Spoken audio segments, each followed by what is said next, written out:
वो वो योगी हैं, मैं कुछ नहीं कह सकता।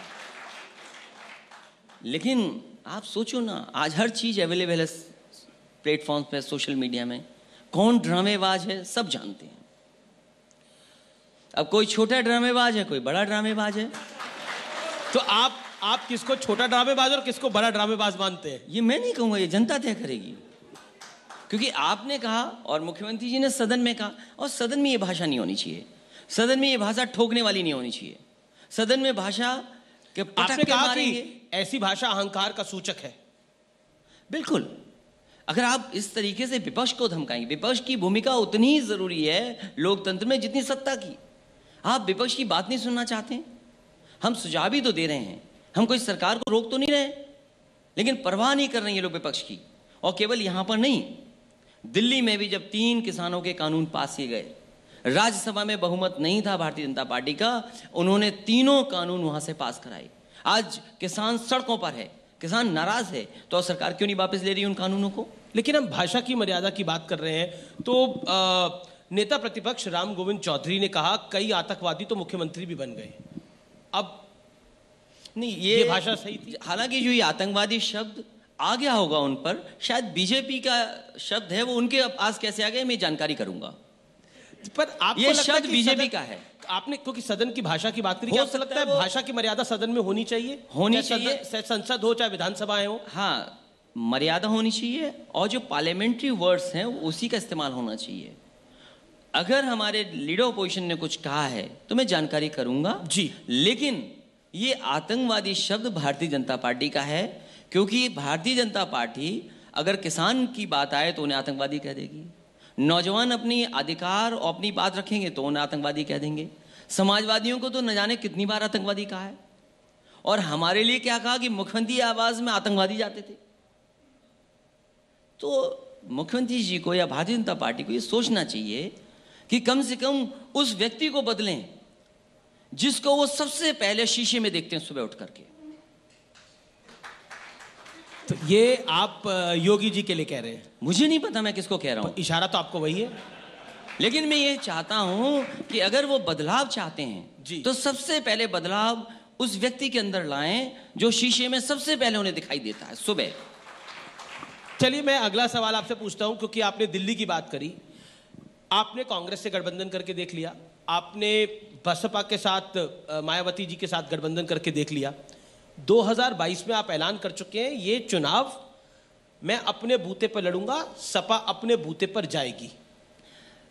जो गठबंधन का अनुभव था जी, बहुत अनुभव ले लिया। छोटे दलों के लिए गुंजाइश रहेगी, छोटे दलों को जोड़ा जाएगा, और समाजवादी पार्टी सभी छोटे दलों को कोशिश करेगी साथ लेकर के चले। अखिलेश जी, एक महत्वपूर्ण सवाल है, क्या आपके जो चाचा है शिवपाल यादव, उनके साथ गठबंधन होगा? क्योंकि वो ओवैसी के साथ गठबंधन कर रहे हैं और वो चाहते हैं कि उनका आपके साथ गठबंधन हो जाए।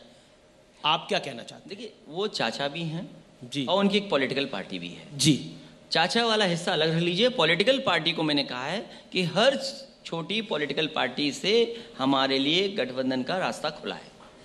एक महत्वपूर्ण चीज है जो मेरी पॉलिटिकल रीडिंग है, क्या समाजवादी पार्टी अखिलेश यादव जैसी भारतीय जनता पार्टी ने 2017 में रणनीति बनाई थी छोटे दलों को साथ लेके चलने की, जिसमें राजभर भी थे, जिसमें कई दल थे, जिसमें अपना दल भी था, ऐसे ही आप अपना एक गठबंधन बनाएंगे जिसको लीड समाजवादी पार्टी करेगी 90-80%, बाकी 10-20% वो होंगे, क्या वो स्ट्रैटेजी रहेगी आप? अभी समाजवादी पार्टी के साथ छोटे दल हैं जी, जिसमें कई दल हमारे साथ हैं, लेकिन उससे ज्यादा महत्वपूर्ण यह है कि उत्तर प्रदेश की जनता को निराश किया भारतीय जनता पार्टी ने, और जो लोग समर्थक थे भारतीय जनता पार्टी के अभी तक जी, वो तक भारतीय जनता पार्टी को हराना चाहते हैं। जी, जी। तो हमारी लड़ाई बहुत आसान कर दी भारतीय जनता पार्टी ने। गठबंधन एक हिस्सा है, लेकिन जनता तैयार है इनको हटाने के लिए। गठबंधन भी बड़ा हिस्सा होता है किसी चुनाव का, इसमें कोई दो राय नहीं है। तो मैं वो ही आपसे जानना चाह रहा हूं, क्या आप छोटे, जैसा आप कह रहे हैं, छोटे दलों को साथ लेकर चलेंगे और वही आपकी रणनीति रहेगी 2022 के लिए? समाजवादी पार्टी के साथ अभी आरएलडी है। जी, जी। समाजवादी पार्टी के साथ संजय चौहान जी की पार्टी है। समाजवादी पार्टी के साथ महान दल का भी है। जी। तो आने वाले समय में जैसे जैसे चुनाव करीब आएगा, जो हमारी विचारधारा, जो हमारी लड़ाई के साथ आएगा, उसको साथ लेंगे। असाउद्दीन ओवैसी के बारे में आपके थॉट्स क्या हैं? क्योंकि अगर वो यूपी में इस बार आएंगे, ऐसी उम्मीद लग रही है, उत्तर प्रदेश में वो चुनाव लड़ेंगे, तो क्या लगता है आपको उसका नुकसान समाजवादी पार्टी को होगा? क्योंकि यहाँ आप उनको साथ लेके चलना चाहेंगे। जब वो पहली बार चुन करके आए थे, वो हमारे बगल में बैठते थे जी। तब तो अच्छे लगते थे, तब तो ठीक विचार थे। अब विचार किससे मिल गए, ये बड़ा सवाल है।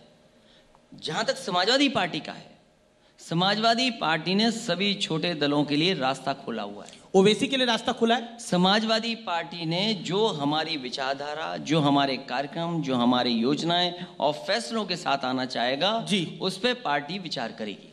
जी। अगला सवाल आपके 2017 के अलायंस पार्टनर के बारे में, वो है कांग्रेस। प्रियंका वाड्रा इन दिनों बहुत एक्टिव है उत्तर प्रदेश के अंदर, और वो कह रही हैं पूरे दम से कि इस बारी कांग्रेस की सरकार मैं बनवा दूंगी उत्तर प्रदेश के अंदर, चाहे कुछ भी हो जाए। क्या आप उसको कैसे देखते हैं? कांग्रेस पार्टी बहुत पुरानी पार्टी है और कांग्रेस पार्टी के ही रास्ते पर भारतीय जनता पार्टी चल रही है। अगला पॉइंट मेरा ये है इसी बारे में, प्रियंका वाड्रा जिस तरह से पॉलिटिक्स कर रही हैं अपनी, और जिस तरह से प्रचार कर रही हैं, ऐसा पॉलिटिकल पंडितों का मानना है कि वो आपके वोट्स में बड़ी सेंधमारी कर सकती हैं। मैं तो चाहूंगा कि कांग्रेस पार्टी मेहनत करे और काम करे। आपको लगता है मेहनत नहीं करती कांग्रेस पार्टी? नहीं, मैं तो कह रहा हूं कि और काम करें। नहीं, अभी मेहनत नहीं करती। नहीं, मैं ही कह रहा हूं कि और काम करना चाहिए कांग्रेस पार्टी को। हम किसी दल के बारे में कैसे तय कर सकते हैं कि कोई दल क्या काम करेगा, कैसे मेहनत तो कर रही है प्रियंका वाड्रा, आपको दिख ही रहा होगा, काफी जगह जा रही हैं, महापंचायतों में जा रही हैं, काफी जगह जा रही हैं। सवाल ये बड़े बड़े भाषण भी हो रहे हैं। किसान ये चाहता है और देश ये चाहता है, क्या भारतीय जनता पार्टी का वही रास्ता है जो कांग्रेस का रास्ता है? कांग्रेस का रास्ता भी तो वही था। अगर आज गरीबी है, बेरोजगारी है, महंगाई है, उसका कारण किसकी वजह से है? कहीं ऐसा तो नहीं है कि प्रियंका वाड्रा कांग्रेस की वैल्यू, पॉलिटिकल वैल्यू बढ़ा रही है और फिर आखिर में आपके साथ अलायंस के लिए आए? कांग्रेस पार्टी क्या करेगी? मैंने आपसे कहा कि बड़े दलों के साथ समाजवादी पार्टी का गठबंधन नहीं रहेगा। कांग्रेस यूपी में बड़ी कहां है? कांग्रेस पार्टी बहुत बड़ी यूपी पार्टी, बिहार में तो बहुत छोटी पार्टी हो गई है अब। कांग्रेस पार्टी बहुत बड़ी पार्टी है, इसलिए बड़ी पार्टियों से हमारा गठबंधन नहीं होगा। लेकिन अखिलेश जी, बड़ी बात यह है कि कांग्रेस पार्टी उत्तर प्रदेश में तो बड़ी नहीं है, बड़े तो उत्तर प्रदेश में कांग्रेस पार्टी से बड़े आप हैं।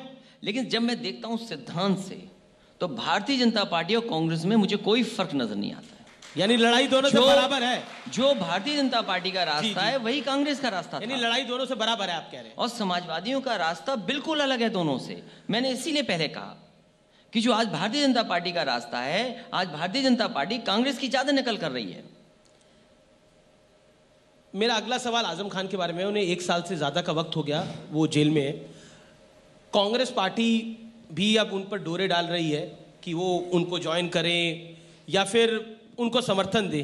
आप कैसे देखते हैं इसको? देखिए, कांग्रेस पार्टी या और दलों ने जरूर प्रचार किया है, लेकिन जब सच्चाई ये आप देखेंगे और जानेंगे, दोनों दलों ने मिलकर के आदरणीय आजम खान साहब को फंसाया और भारतीय जनता पार्टी ने जानबूझ करके उनके ऊपर झूठे मुकदमे लगाए हैं।